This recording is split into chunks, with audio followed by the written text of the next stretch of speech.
Jangan lupa subscribe di YouTube channel Metro TV News dan juga nyalakan notifikasinya. Pemirsa, kita awali fact check kali ini dengan informasi mengenai pemerintah berkomitmen untuk melindungi para korban pinjaman online ilegal yang ditagih dengan cara diancam dan diintimidasi. Korban pinjol ilegal ini diimbau untuk melapor ke polisi dan tidak memiliki kewajiban untuk membayarkan hutang yang diperoleh dari pinjol ilegal.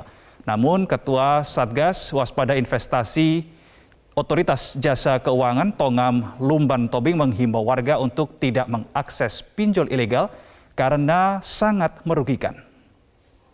Ya, karena ini pinjol ilegal dan apabila masyarakat kita menerima teror atau menjadi korban dari pinjol ilegal, maka pemerintah menyarankan supaya tidak membayar. Namun demikian perlu disampaikan juga, jangan sampai kesempatan ini dianggap masyarakat adalah untuk melakukan pinjaman secara jor-joran tentunya, karena pemerintah sudah mengatakan tidak perlu bayar. Jadi jangan sampai mendorong wrong behavior tentunya. Perilaku masyarakat kita, jangan karena dikatakan tidak bayar, akhirnya semua pada minjam pinjol ilegal. Bukan berarti kita memberantas lagi kalau begitu. Nah, ini juga perlu peran serta masyarakat, bahwa pemerintah mengeluarkan itu warning juga bagi masyarakat bahwa pinjol ini sangat merugikan dan jangan diakses. Itu. Masyarakat tidak wajib membayar hutangnya kepada pinjol ilegal. Nah, sebelum kita mendalami hal tersebut, pemirsa, kita terlebih dulu akan melihat beberapa penggerebekan atau penangkapan yang dilakukan oleh aparat kepolisian di beberapa wilayah terkait dengan keberadaan kantor pinjol ilegal sekaligus kantor penagih bagi pinjaman online ilegal. Di slide pertama, pemirsa, kita akan melihat beberapa wilayah yang menjadi lokasi penggerebekan oleh aparat kepolisian. Yang pertama adalah di wilayah Cengkareng, ada 56 orang diamankan, ini adalah untuk kantor pinjol ilegal. Kemudian di wilayah Cipondoh, Tangerang, 32 orang diamankan, ini untuk kantor penagih pinjaman online ilegal. Kemudian untuk di wilayah Yogyakarta, 83 orang diamankan, Jakbar dan Jakut, 7 orang diamankan. Di wilayah Kelapa Gading juga dilakukan penggerebekan dan pada saat itu 4 orang diamankan. Kemudian di luar Jawa juga dilakukan operasi penggerebekan oleh aparat kepolisian, pemirsa. Beberapa di antaranya seperti di Kota Baru, Kalimantan Selatan. Ini adalah kantor pinjaman atau kantor penagih pinjaman online ilegal, di mana 40 orang diamankan oleh aparat kepolisian di situ, dan di wilayah Pontianak, Kalimantan Barat, 14 orang diamankan. Kalau tadi di awal segmen ini kita sudah melihat statement yang disampaikan oleh OJK, saya kembali mengajak Anda untuk melihat statement yang disampaikan oleh Menko Polhukam Republik Indonesia Mahfud MD terkait kewajiban membayar hutang pinjaman online ilegal. Apakah betul masyarakat tidak perlu membayar hutangnya atau seperti apa? Kita simak bersama statementnya berikut ini. Kami umumkan kepada masyarakat bahwa dari aspek hukum pidana perdata kita bersikap pinjaman online pinjol ilegal itu ya ilegal, namanya juga ilegal, tapi bisa dinyatakan tidak memenuhi syarat sehingga bisa dinyatakan batal atau dibatalkan. Yang kedua, kepada mereka yang sudah terlanjur menjadi korban, jangan membayar. Jangan membayar. Kalau karena tidak membayar, lalu ada yang tidak terima, diteror, lapor ke kantor polisi terdekat. Polisi akan memberikan perlindungan. Itu tadi adalah statement yang disampaikan oleh Menko Polhukam Republik Indonesia Mahfud MD bahwa untuk masyarakat yang sampai dengan saat ini masih memiliki hutang di pinjol ilegal tidak wajib untuk membayar hutangnya. Kita akan melihat di slide berikutnya apa sebetulnya landasan dari Menko Polhukam mengatakan hal tersebut. Yang bersumber dari pernyataan Mahfud MD Menko Polhukam Republik Indonesia tertanggal 19 Oktober 2021 bahwa pinjol ilegal ini tidak memenuhi syarat hukum perdata. Jadi secara otomatis seperti yang tadi sudah disampaikan bisa dibatalkan, sehingga untuk itulah para peminjam di pinjol ilegal ini tidak wajib untuk membayarkan hutangnya, baik hutang pokok maupun bunganya.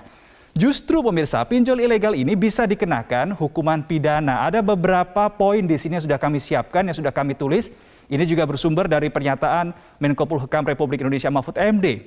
bahwa pelaku pinjol ilegal bisa jadi dikenakan KUHP pasal 368 dan 335. Pasal 368 ini adalah pasal terkait dengan pemerasan, kemudian 335 terkait dengan tindakan yang tidak menyenangkan. Berikutnya adalah regulasi mengenai Undang-Undang Perlindungan Konsumen. Ini juga bisa dijerat dengan regulasi tersebut untuk para pelaku pinjaman online ilegal. Dan ada juga regulasi yang berikutnya adalah Undang-Undang ITE khususnya di pasal 29 dan pasal 32 ayat 2 dan 3. Jadi yang perlu digarisbawahi di sini pemirsa adalah bagi mereka peminjam uang di pinjol ilegal lah yang bisa tidak perlu membayarkan hutang pokoknya atau bahkan bunganya. Sedangkan Anda atau mereka yang memiliki hutang di pinjol legal atau yang terdaftar di OJK tetap wajib membayarkan pokok hutang dan bunganya. Berikutnya kita akan melihat informasi mengenai dengan jumlah pinjol legal dan ilegal di Indonesia. Per tanggal 6 Oktober 2021, ini kami melansir dari website OJK, bahwa untuk pinjol legal sudah ada 106 perusahaan. Rinciannya 98 berizin dan 8 terdaftar. Perbedaannya adalah kalau yang pinjol legal yang terdaftar ini masih menunggu mendapatkan surat izin yang masih diproses oleh OJK. Sedangkan yang berizin tentu mereka sudah mengantongi izin resmi dari OJK itu sendiri. Kemudian untuk jumlah pinjol ilegal pemirsa, jumlahnya sebanyak 442 entitas. Ini bedanya, bahwa kalau entitas itu bisa lebih dari 2 aplikasi atau 2 platform seperti itu kita katakan. Jadi minimal setidaknya ada 884 platform minimal ilegal yang masih beredar di Indonesia sampai dengan saat ini. Kita lihat di tahun 2019 ada sebanyak 1.993 entitas pinjol ilegal, menurun di tahun 2020 menjadi 1.026 entitas, dan di tahun 2021 menjadi 442 entitas pinjaman online ilegal. Kemudian sejak tahun 2018 sampai dengan saat ini, ada sedikitnya 4.874 entitas pinjol. Sekali lagi, 4.874 entitas pinjol online atau ilegal yang ditutup oleh Kominfo. Di mana dari angka tersebut 1.856 diantaranya ditutup pada tahun 2021. Kalau tadi kita sudah menyimak statement yang disampaikan oleh Menko Polhukam Mahfud MD terkait dengan mereka tidak wajib membayar hutang pokok dan bunganya di pinjol ilegal, ada hal lain yang menjadi instruksi arahan Presiden Joko Widodo yang disampaikan oleh Menkominfo Johnny G. Plate. Kita akan simak bersama berikut ini. Mengingat banyak sekali penyalahgunaan atau tindak pidana di dalam ruang pinjaman online, maka Bapak Presiden memberikan arahan yang sangat tegas tadi. Yang pertama, OJK akan melakukan moratorium ya untuk penerbitan izin fintech atas pinjaman online legal yang baru. Moratorium pemberian izin pinjol atau fintech yang baru. Ada 2 hal yang didapati dari poin yang disampaikan oleh Menkominfo Johnny G. Plate. Yang pertama adalah respon dari masyarakat, merespon positif adalah dengan adanya moratorium terkait dengan proses perizinan pinjol atau fintech yang baru, maka ini menjadi sinyal keseriusan pemerintah Republik Indonesia untuk menangani kasus pinjol ilegal yang sampai dengan saat ini masih ada 442 entitas. Kemudian yang kedua, dengan adanya moratorium ini bisa menjadi salah satu instrumen untuk menyaring fintech yang bisa mematuhi aturan yang diterapkan di negara ini. Sekali lagi perlu kita sepakati bersama di sini bahwa moratorium izin fintech yang baru bukan berarti pemerintah tidak setuju dengan perkembangan teknologi utamanya di bidang keuangan. Tetapi ini lebih ke arah strategi untuk menuntaskan atau meniadakan memberantas pinjaman online ilegal yang sampai dengan saat ini masih ada di Indonesia. Berikutnya pemirsa, kita kembali mengingat lagi ciri-ciri pinjaman online legal dan ilegal. Ini yang harus terus kita ingat supaya kita tidak terjebak dalam kemajuan teknologi utamanya di bidang keuangan. Yang pertama, untuk pinjaman online legal tentu sudah terdaftar di OJK. Seperti yang tadi kita sudah lihat, mereka sudah yang berizin dan yang sudah terdaftar. Berikutnya, untuk yang ilegal, mereka sama sekali tidak terdaftar di OJK. Ini sudah pasti. Berikutnya, untuk pinjol legal, penawaran tidak dilakukan melalui komunikasi pribadi, sedangkan ilegal dilakukan melewati komunikasi pribadi seperti SMS, bahkan juga melalui aplikasi WhatsApp. Berikutnya adalah pemberian pinjaman akan diseleksi kalau di pinjol legal, serta kalau di ilegal, pemberian pinjaman ini sangat mudah untuk dicairkan. Yang keempat adalah bunga pinjaman transparan kalau di pinjol legal, sedangkan di pinjol ilegal bunga pinjaman tidak jelas, bahkan sangat mencekik. Karena ketika ada penggeledahan di wilayah Cipondoh, Tangerang, ada salah satu korban yang datang ke lokasi yang mengatakan bahwa anaknya pinjam 2,5 juta rupiah di tahun 2019. Di tahun 2021 dia mengaku sudah membayar 104 juta rupiah. Ini yang tidak jelas bunga dari pinjaman tersebut. Kita beralih ke slide berikutnya untuk melihat ciri-ciri pinjol legal dan ilegal, pemirsa.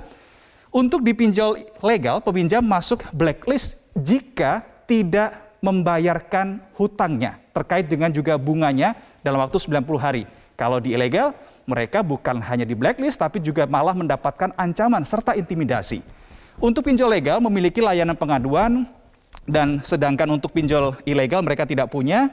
Untuk pinjol legal mereka punya identitas pengurus, alamat kantor, meminta akses kamera, mikrofon dan lokasi di gawai peminjam. Sedangkan kalau di pinjol ilegal mereka meminta seluruh akses data pribadi di gawai peminjam. Tidak hanya akses kamera, mikrofon, lokasi, tetapi juga akses kontak, akses galeri ini diminta. Nah, ketika ada pinjol yang meminta hal tersebut, Anda wajib waspada karena bisa jadi itu adalah salah satu wujud dari pinjol ilegal. Dan yang terakhir adalah untuk di pinjol legal, mereka para penagih memiliki sertifikasi AFPI, sedangkan kalau di pinjol ilegal, para penagih tidak punya sertifikasi AFPI.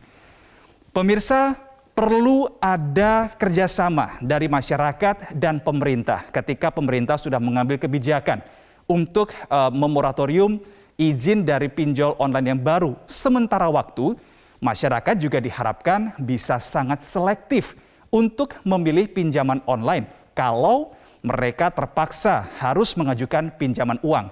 Jangan sampai Anda tidak mengecek apakah pinjol tersebut terdaftar di OJK atau tidak, karena Anda bisa jadi akan masuk dalam pusaran permasalahan pinjol ilegal dan Anda tentu akan dirugikan. Sementara demikian untuk paparan fact check kali ini, program Metro Siang saya kembalikan ke rekan Vera. Silakan Vera. Baik, terima kasih Reno Reksa atas paparan Anda.